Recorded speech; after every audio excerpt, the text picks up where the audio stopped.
Robert Louis Stevenson, L'île au trésor. 6e partie, le capitaine Silver.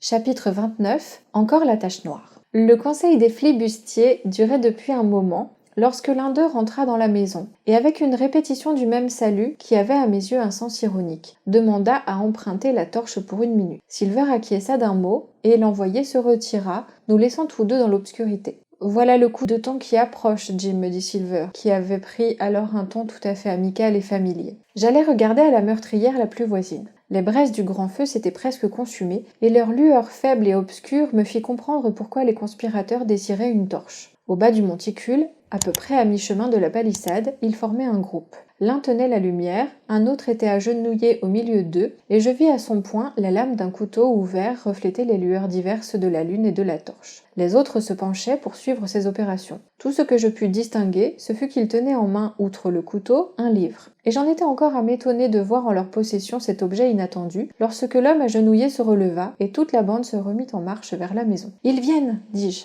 Et je m'en retournai à ma place primitive, car il me semblait au-dessous de ma dignité d'être surpris à les épier. « Hé, qu'ils viennent, mon garçon !»« Qu'ils viennent !» dit Silver jovialement. « J'ai encore plus d'un tour dans mon sac. » La porte s'ouvrit, et les 5 hommes, s'arrêtant tout à l'entrée en un tas, poussèrent en avant un des leurs. En toute autre circonstance, il eût été comique de le voir marcher avec lenteur, déplaçant un pied après l'autre avec hésitation et tenant devant lui sa main fermée. « Avance, mon gars, lui dit Silver. Je te mangerai pas. Donne-moi ça, marin d'eau douce. Je connais les règles, voyons. Je n'irai pas faire du mal à un émissaire. » Sur cet encouragement, le flibustier accéléra, et après avoir passé quelque chose à Silver, de la main à la main, il s'en retourna vers ses compagnons, plus prestement encore. Le coq regarda ce qu'on lui avait remis. « La tache noire » fit-il. « Je m'en doutais. Où avez-vous donc pris ce papier ? Aïe, aïe, voyez donc, ce n'est pas de chance. Vous avez été coupé ça dans une Bible. Quel imbécile a mutilé une Bible !»« Là, dit Morgan, vous voyez, qu'est-ce que je vous disais ? Il n'en sortira rien de bon, c'est certain. »« Eh bien, c'est maintenant chose réglée pour tous, continua Silver. Vous serez tous pendus, je crois. Quel est le ramolli d'andouille qui possédait une Bible ? » C'est Dick, répondit une voix. Dick, vraiment ? Alors Dick peut se recommander à Dieu. Il a eu sa tranche de bon temps, Dick, vous pouvez en être sûr. Mais alors le grand maigre aux yeux jaunes l'interrompit. « À Marsa, John Silver, assez causé. Cet équipage t'a décerné la tache noire, en conseil plénier comme il se doit. Retourne donc le papier, comme il se doit aussi, et vois ce qui est écrit. Alors tu pourras causer. »« Merci, George, répliqua Lecoq. »« Merci, George, répliqua Lecoq. Tu es toujours actif en affaires, et tu sais les règles par cœur, George. Comme j'ai le plaisir de le constater. Eh bien, qu'est-ce que c'est ? Voyons donc. Ah, déposé, c'est bien ça, hein ? Très joliment écrit, pour sûr. On jurerait de l'imprimer. Est-ce de ta main, cette écriture, George ? Tu es devenu un homme tout à fait en vue dans cet équipage. Tu serais bientôt capitaine, que ça ne m'étonnerait pas. Ayez donc l'obligeance de me repasser la torche, voulez-vous ? Ma pipe est mal allumée. Allons, voyons, repartit George, ne te moque pas plus longtemps de cet équipage. Tu aimes blaguer, on le sait, mais tu n'es plus rien maintenant, et tu pourrais peut-être descendre de ce tonneau pour prendre part au vote. Je croyais t'avoir entendu dire que tu connaissais les règles, répliqua Silver avec ironie. En tout cas, si tu ne les connais pas, moi je les connais, et j'attendrai ici. Et je suis toujours votre capitaine, à tous, songez-y, jusqu'au moment où vous me sortirez vos griefs, et où j'y répondrai.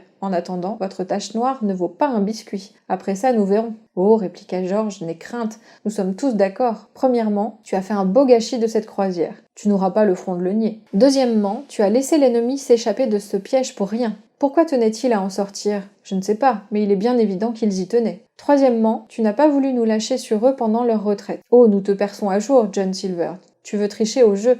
Voilà ce qui cloche avec toi. Et puis quatrièmement, il y a ce garçon-là. Est-ce tout ? Interrogea tranquillement Silver. Et c'est bien suffisant, riposta George. Nous serons pendus et séchés au soleil pour ta maladresse. Eh bien maintenant, écoutez-moi tous. Je vais répondre sur ces 4 points, l'un après l'autre, je vais y répondre. J'ai fait un gâchis de cette croisière, hein ? Allons, voyons, vous savez tous ce que je voulais. Et vous savez tous que si on avait fait cela, nous serions cette nuit comme les précédentes à bord de l'Hispaniola, tous bien vivants et en bon état, et le ventre plein de bonnes tartes aux prunes, et le trésor arrimé dans la cale du bâtiment crétonnaire. Or donc, qui m'a contredit ? Qui m'a forcé la main à moi, capitaine légitime ? Qui a ouvert le bal en me destinant la tache noire dès le jour où nous avons pris terre ? Ah, c'est un joli bal, j'en suis avec vous, et il ressemble fort à un rigodon au bout d'une corde sur le quai des Potences, près la ville de Londres, vraiment. Oui, qui a fait cela ? Mais Anderson et Hens et toi, George Merry. Et toi, le dernier en loyauté de cette bande de brouillons, tu as la diabolique outrecuidance de te présenter comme capitaine à ma place ? toi qui nous as tous coulés, mais par de tous les diables, ça dépasse les histoires les plus renversantes. Silver fit une pause, et je vis sur les traits de George et de ses ex-camarades qu'il n'avait pas parlé en vain. « Voilà pour le numéro 1 !» cria l'accusé en essuyant la sueur de son front, car il s'était exprimé avec une véhémence qui faisait trembler la maison. « Vrai, je vous donne ma parole que ça me dégoûte de causer avec vous. Vous n'avez ni bon sens ni mémoire, et je laisse à penser où vos mères avaient la tête de vous envoyer sur mer.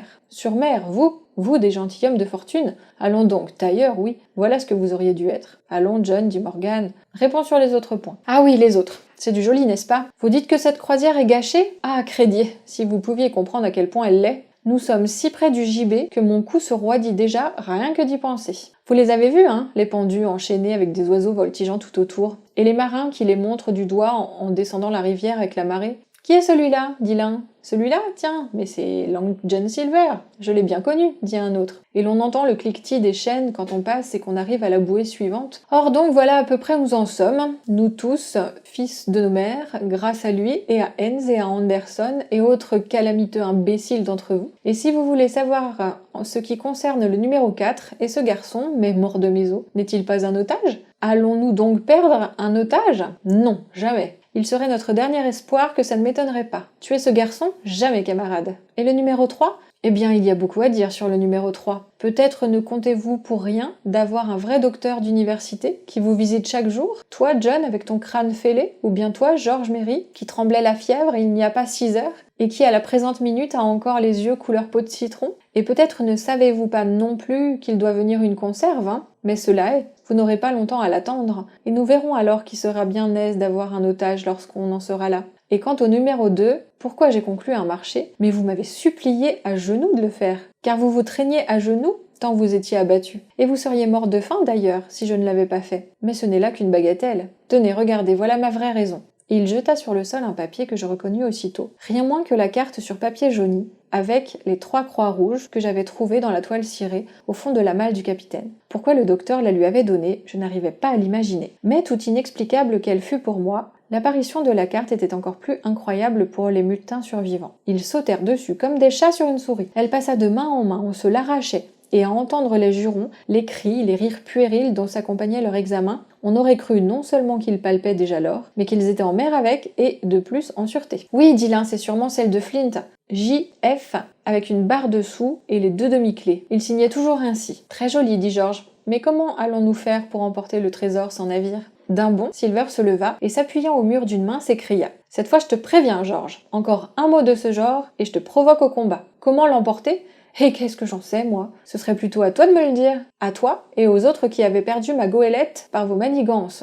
Le diable vous grille, mais tu en es bien incapable. Tu n'as pas plus d'idée qu'un pou. Mais tu peux être poli, et tu le seras, George Mary, sois-en sûr. C'est déjà bien la carte, dit le vieux Morgan. Si c'est bien, je te crois, reprit le coq. Vous perdez le navire, je trouve le trésor. Qu'est-ce qui vaut le mieux? Et maintenant, je démissionne, crétonnaire. Vous pouvez élire qui vous voudrez comme capitaine, moi, j'en ai plein le dos. Silver! Crièrent-ils. Cochon rôti pour toujours! Vive cochon rôti! Cochon rôti capitaine! Voilà donc une nouvelle chanson, hein, triompha le coq. George, m'est avis qu'il te faut attendre une autre occasion, mon ami, et estime-toi heureux que je ne sois pas vindicatif. Mais ce n'est pas dans mes cordes. Et alors, camarade, cette tache noire, elle ne sert plus à grand-chose, hein. Dit qu'à contrarier sa chance et abîmer sa Bible, voilà tout. Ça comptera encore tout de même de baiser le livre, pas vrai? Murmura Dick, évidemment inquiété par la malédiction qu'il s'était attirée. Une Bible où il manque un morceau? S'écria Silver, railleur. Que non pas. Cela n'engage pas plus qu'un volume de chansons. Vraiment? Fit Dick, presque joyeux. Eh bien, il me semble que ça vaut la peine de la garder. Tiens, Jim, voici une curiosité pour toi, me dit Silver.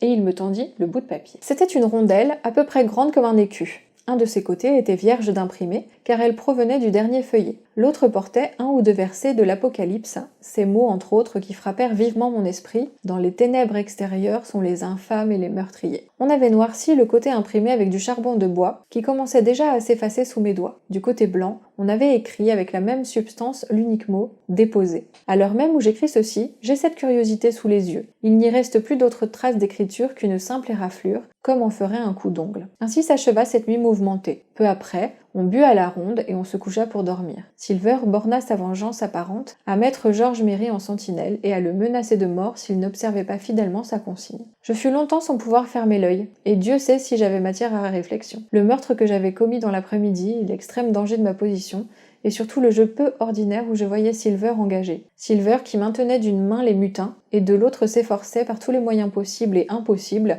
d'obtenir la paix et de sauver sa misérable existence. Il dormait d'un sommeil tranquille et ronflait bruyamment. Mais j'avais pitié de lui, malgré sa méchanceté, en songeant au sinistre danger qui l'environnait et à l'infâme gibet qui l'attendait.